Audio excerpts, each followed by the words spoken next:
Finally আমাৰ সপোনটো পূৰা হৈ গ'ল। হাই, মই মাইনা, নতুন এটা ভ্লগলৈ আপোনালোকক স্বাগতম জনাইছোঁ। আশা কৰোঁ ভালে আছে, মই আছোঁ ভালে।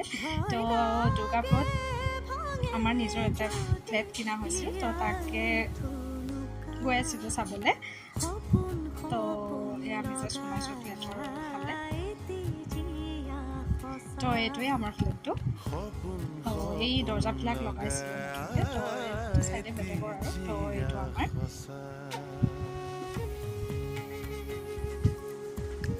তো এখন দৰ্জা এনেকুৱা দিছোঁ, পাপা মেইন ন।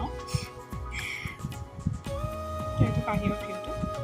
তো এখন দৰ্জা এনেকুৱা, মানে বাকী দৰ্জাখিনি এনেকুৱাই চব। তো এখন দৰ্জাত পাপাক ৰাখিছোঁ আৰু। তো যেতিয়া কমপ্লিট হ'ব তেতিয়া আপোনালোকক মই ফুল ভিডিঅ'টো দিম বাৰু। তো পাকঘৰটো অলপ কাম বাকী আছে, তো এখন আমাৰ ৰং কৰি। তো